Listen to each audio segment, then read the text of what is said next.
अर्चू, आज बाबा की जो भी हालत है ना, उसका जिम्मेदार मानव, सिर्फ मानव है।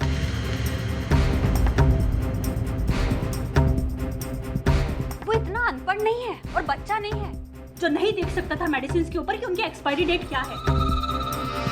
मुझे तो लगता है कि उसने जानबूझकर। वही बहुत बोल चुकी आप। मैं जानती हूँ कि आपको मानव पसंद नहीं है, लेकिन एक बात मत भूलिए कि वो इस घर के दामाद हैं, सबसे बड़े दामाद, और उनकी इज्जत करना आपका फर्ज बनता है। लेकिन ये सारी बातें मैं आपसे क्यों कह रही हूँ? जो इस घर की बहू होने का फर्ज नहीं निभा पाई, वो सारे रिश्ते क्या निभाएगी? अर्चू, बस भाई।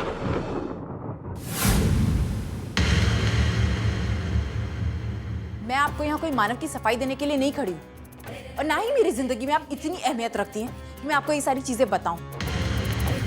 अर्जु, मत भूल कि तू अपनी वहिनी से बात कर रही है, और मुझे भी नहीं लगता कि मंजू ने कुछ भी गलत कहा है। यही तो प्रॉब्लम है ना दादा, कि आजकल आपको वहिनी की हर बात सही लगती है।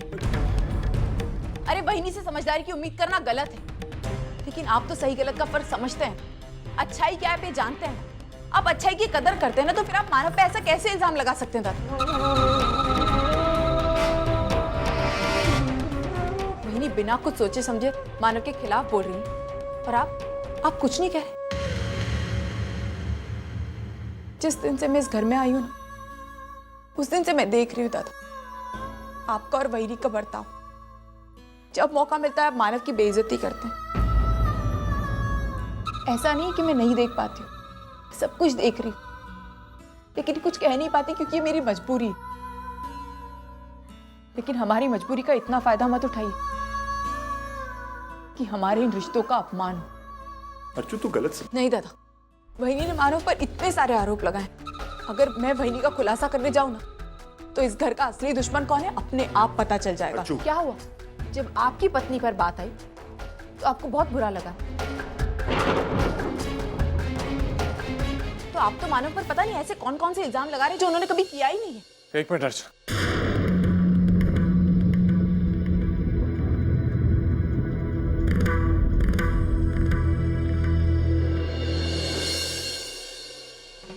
विनोद, मैं तुमसे बस इतना कहना चाहता हूँ कि अगर इतने सालों से जानने के बावजूद भी अगर तुम्हें लगता है कि मैं ऐसा कुछ कर सकता हूँ, तो मैं तुम्हें समझाने की कोशिश नहीं करूँगा। बस इतना कहूँगा कि मैं तुम्हारे बाबा और अपने बाबा में फर्क नहीं समझती, और सपने में भी कभी ऐसा करने की सोच नहीं सकता।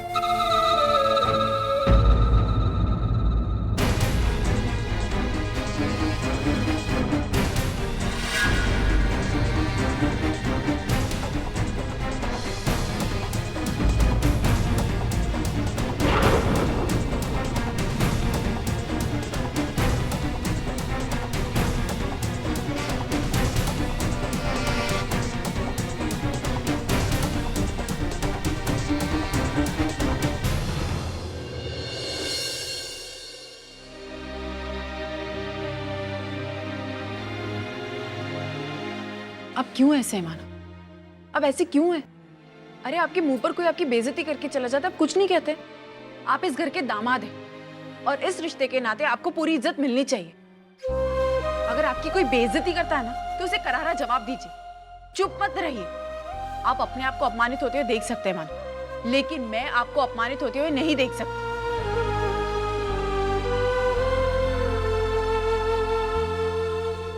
क्या हुआ? तुम्हें किसी ने बताया कि तुम गुस्से में कितनी अच्छी लगती हो? आपने कहा था एक बार मुझसे। अरे एक बात और कहता हूँ, ध्यान से सुनो। तुम गुस्से में बहुत अच्छी लगती हो, लेकिन जब तुम हंसती हो ना, तो उससे कहीं बेहतर लगती है। मानव, प्लीज बात को टालने की कोशिश मत कीजिए। मैं बात को नहीं टाल रहा। तो मुझे एक बात बताओ, जब तुम मेरे घर पे थे, आई ने तुम्हें कितना बुरा भला किया, तुम्हारी कितनी बेइज्जती की? क्या तुमने कुछ कहा उनको? नहीं कहा ना। देखो, हमारी यही बर्दाश्त करने वाली ताकत हमारी सबसे बड़ी ताकत है, और जब तक अर्चना हम दोनों एक दूसरे की ताकत बन के रहेंगे ना, हम बहुत खुश रहेंगे। जिस दिन मैं तुम्हारी कमजोरी बन गया,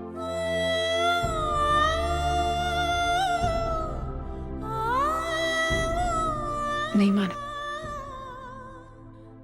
आप मेरी कमजोरी कभी नहीं बन सकते, क्योंकि एक आप ही है और आपका प्यार ही है जिसकी ताकत से मैं हर मुश्किल से लड़ती आई।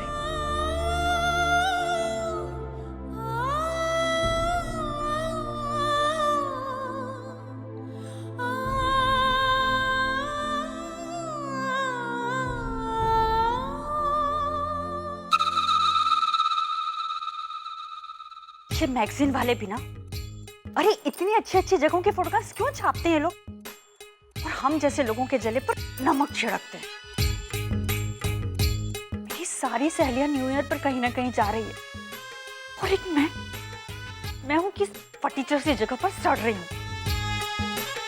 पापा देख रहे हो आप? अरे सुनो कुछ मेरी, अरे कुछ करो ना, मुझे इन लोगों से छुटकारा दिलाओ ताकि मैं अपनी जिंदगी अपने हिसाब से जी सकूं। अब इस वक्त कौन है जो मुझे याद कर रहा है? जयवंत जी। हेलो। नमस्कार वैनी। नमस्कार नमस्कार। घर में सब कैसे? और अर्चना माना, वो दोनों कैसे? सिचुएशन हमारे फेवर में हो रहा है या नहीं? हाँ, सिचुएशन बिल्कुल हमारे हिसाब से बदल रही है।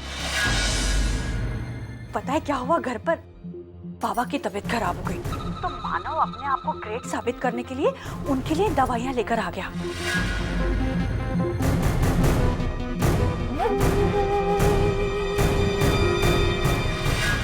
सही ट्रैक पकड़ा आपने वैनी, सही ट्रैक पकड़ा। बस सिचुएशंस को इसी तरह खींचते रहना आपको। बात हमारे फेवर में बनती रहनी चाहिए और उनके फेवर में बिगड़ती रहनी चाहिए। फिर देखना वैनी, वो दिन ज्यादा दूर नहीं है जिस दिन अर्चना और मानव को दोनों को घर से बाहर निकाल दिया जाएगा। अरे वाह, ऐसा ही होगा जयवंत जी। और फिर उसके बाद मेरा फॉरेन ट्रिप पक्का। हाँ वैनी, आप उसकी चिंता मत करो, वो ट्रिप मेरी तरफ से स्पॉन्सर्ड होगा। आप बस इसी नोट पर काम करते रहना। जी नमस्कार।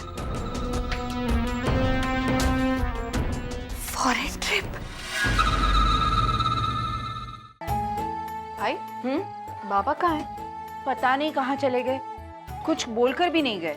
और आजकल तबीयत ठीक नहीं रहती ना, मुझे तो चिंता होती रहती है, लेकिन लगता है आते ही होंगे। मंजू, चलो विनोद को बुलाओ खाना खाने के लिए। नहीं, वो खाना खाने नहीं आएंगे। उनका बहुत सर दर्द कर रहा है तो गोली खाकर सो रहे हैं। हाँ अले। अरे बाबा, केव्हा पासून मी वाट बघतोय, कहाँ रह गए तू पहले इधर आ, बैठ मेरे पास।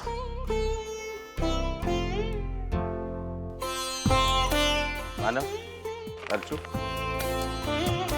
ये रहे तुम्हारे टिकट्स। तुम दोनों कल पुणे जा रहे हो।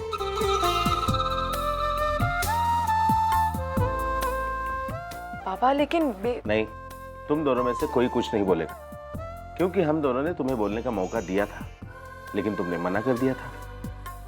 मैं और तेरी आई जानते हैं कि हम दोनों अगर तुम्हारे हाँ का इंतजार करते बैठेंगे तो हमारे बुढ़ापे के साथ साथ तुम्हारा बुढ़ापा भी आएगा, लेकिन तुम कहीं नहीं जाओगे। देखो बेटी, हम दोनों वाकई चाहते हैं कि तुम दोनों बाहर जाकर आओ, इसीलिए मैंने ये छोटी सी टूर अरेंज की है। अब अगर तुम ना कहोगे ना तो मेरे पैसे और मेरी मेहनत दोनों बर्बाद हो जाएगी। लेकिन बाबा, आपको इतनी परेशानी लेने की क्या जरूरत है? नहीं बेटे, जिस बात से बच्चे खुश होते हैं ना, उससे माँ बाप को कभी परेशानी नहीं होती। और ऐसे भी मैंने कुछ नहीं किया है, मेरा एक ट्रैवल एजेंट दोस्त है सुहास, उसने सब भागादौड़ी की है। मैं तो बस जाकर टिकट लेकर आया हूँ। देखो, इस बात पर अभी कोई बहस नहीं होगी। तुम दोनों कल सुबह की गाड़ी से जा रहे हो।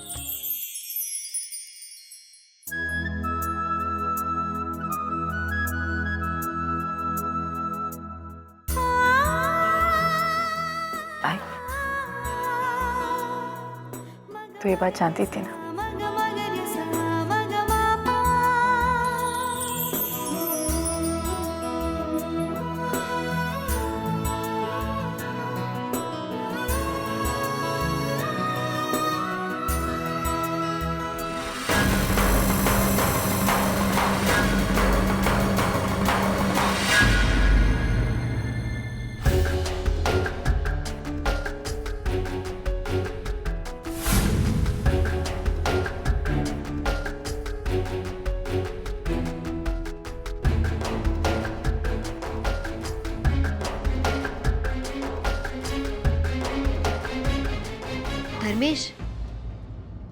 धर्मेश, मैं क्या कह रही थी, हम लोग कहीं घूमने जाते हैं?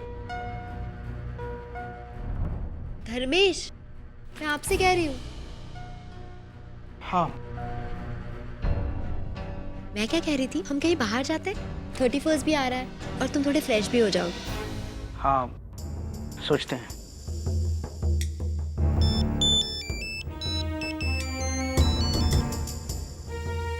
हेलो। हेलो।